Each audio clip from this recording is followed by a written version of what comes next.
Lalu yang kedua, nabinya sendiri itu masih harus didoakan oleh umatnya. Nah, kalau nabinya masih didoakan, lalu umatnya bagaimana? Tidak berhenti di situ, para murtadin mengatakan bahwa nabi mereka yang dulu masih didoakan. Mendengar itu para penonton muslim marah. Padahal faktanya memang demikian.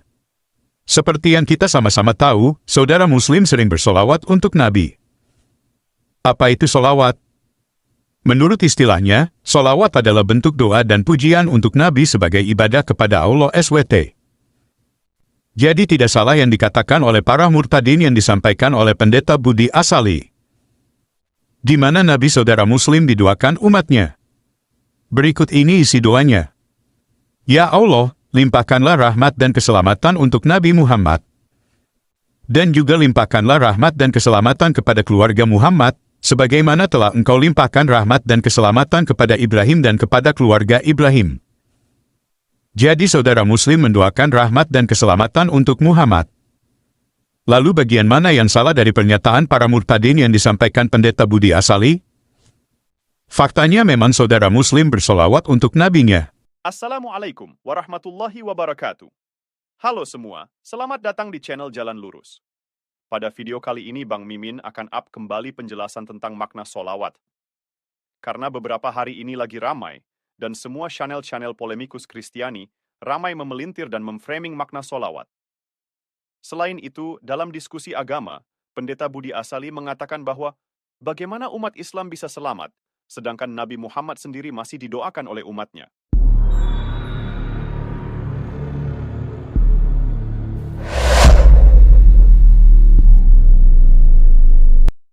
Ada banyak polemik dari pihak-pihak di luar Islam, terutama dari teman-teman Kristen, yang mengatakan bahwa Allah dan malaikat mendoakan Nabi Muhammad.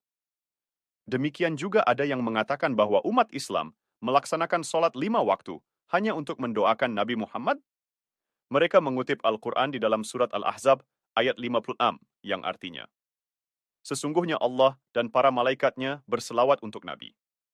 Wahai orang-orang yang beriman, berselawatlah kamu untuk Nabi, dan ucapkanlah salam dengan penuh penghormatan kepadanya. Sebelum lanjut pembahasannya, terlebih dahulu Mimin bahas apa arti dan definisi solawat.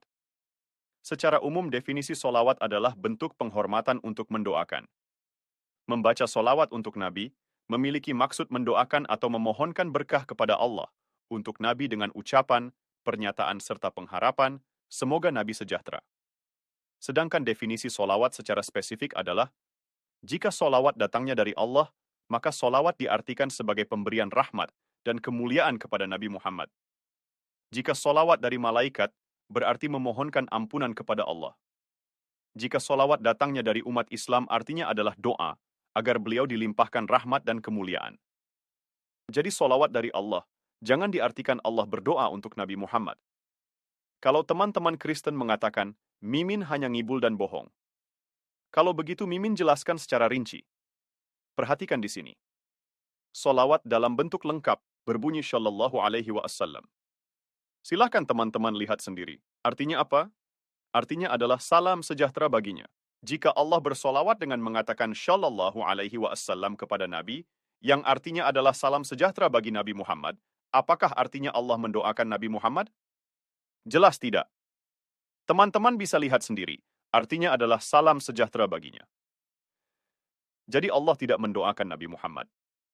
Jika merujuk pada terjemahan solawat lengkap Shallallahu Alaihi Wasallam, itu hanyalah salam penghormatan kepada Nabi.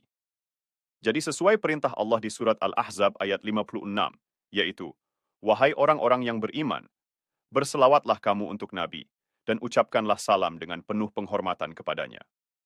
Makanya, setiap kali menyebut nama Nabi Muhammad, selalu dilanjutkan dengan kalimat Shallallahu Alaihi Wasallam, yaitu salam sejahtera kepada Nabi Muhammad.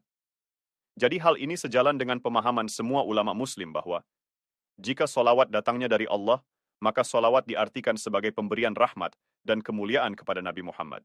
Kita lanjut teman-teman. Selain solawat, ada juga bacaan doa solawat. Doa solawat inilah yang diucapkan oleh umat Islam, yaitu bacaan solawat ditambahkan dengan bacaan doa. Tentunya bunyinya juga berbeda karena solawat ditambahkan dengan doa. Bunyi doa solawat seperti ini. Allahumma sholli ala Sayyidina Muhammad wa ala ali Sayyidina Muhammad. Artinya adalah, Ya Allah, berkahilah junjungan kami Muhammad dan keluarga Nabi Muhammad. Perhatikan kata sholli. Jika kata sholli diartikan secara terpisah, artinya adalah damai sejahtera baginya. Jadi bisa juga diartikan, Ya Allah, semoga damai sejahtera kepada junjungan kami Muhammad dan keluarga Nabi Muhammad. Jadi bacaan doa solawat inilah yang kemudian selalu diframing oleh umat Kristen dengan mengatakan bahwa Allah bersolawat dan mendoakan Muhammad. Padahal yang membaca doa solawat ini hanya umat Islam, bukan Allah. Jadi, teman-teman Kristen harus bisa membedakan solawat dan bacaan doa solawat. Solawat dalam bentuk lengkap berbunyi Shallallahu Alaihi Wasallam, yang artinya adalah salam sejahtera baginya. Inilah yang diucapkan oleh Allah kepada Nabi Muhammad. Sedangkan doa solawat yang diucapkan umat Islam berbunyi Allahumma sholli ala Sayyidina Muhammad wa ala ali Sayyidina Muhammad. Artinya adalah, Ya Allah, berkahilah junjungan kami Muhammad dan keluarga Nabi Muhammad. Untuk teman-teman Kristen, berhentilah dan jangan memaksakan Tuhan umat Islam harus berdoa juga, seperti Tuhan umat Kristen, yaitu Yesus yang selalu berdoa kepada Allah. Seperti tertulis di Matius 26:39 yang berbunyi, kemudian Yesus pergi lebih jauh sedikit, lalu ia tersungkur ke tanah dan berdoa. Bapa, katanya, kalau boleh, jauhkanlah daripadaku penderitaan yang aku harus alami ini. Tetapi jangan menurut kemauanku, melainkan menurut kemauan Bapa saja.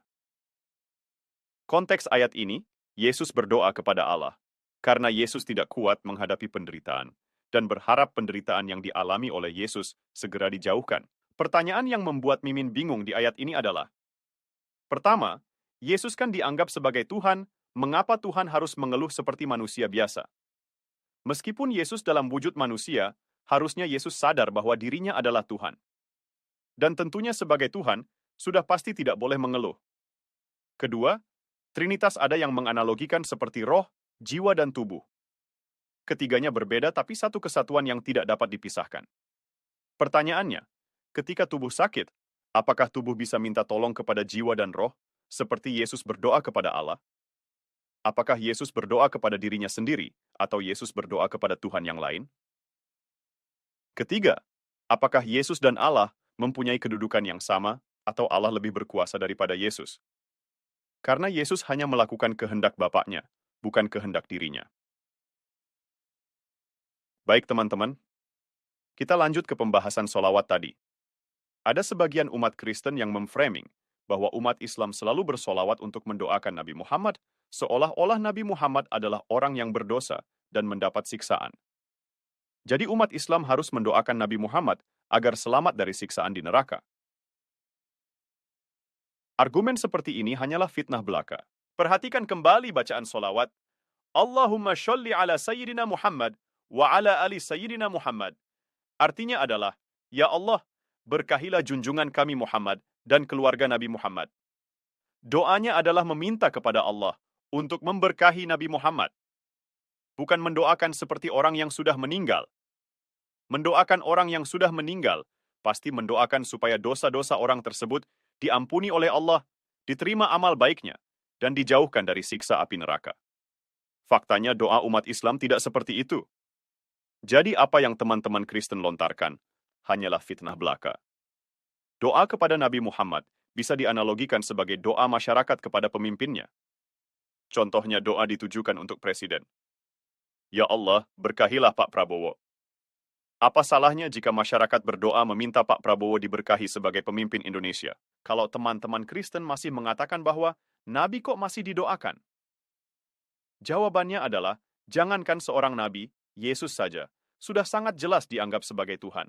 Yesus masih saja berdoa kepada Allah. Yang perlu umat Kristen pahami bahwa solawat merupakan suatu amalan baik. Jika umat Muslim bersolawat sebanyak 1 kali, maka pahalanya akan dibalas 10 kali lipat oleh Allah. Seperti yang dijelaskan di Al-Quran Surat Al-An'am, ayat 160, yang artinya, siapapun yang berbuat baik, dia akan mendapat balasan 10 kali lipat. Jika seorang membaca solawat, pahalanya akan berbalik kepada orang tersebut sebanyak 10 kali lipat. Jadi jangan heran kalau umat Muslim selalu membaca solawat. Sekian dulu dari Mimin ya teman-teman. Jika pembahasan dan materi yang Mimin paparkan di channel ini, jika teman-teman menilai ada manfaatnya, silahkan share atau bagikan video ini kepada teman-teman muslim yang lain. Terima kasih telah menonton video ini. Mudah-mudahan ada manfaatnya buat kita sebagai umat Islam. Sampai jumpa di video berikutnya. Wassalamualaikum warahmatullahi wabarakatuh.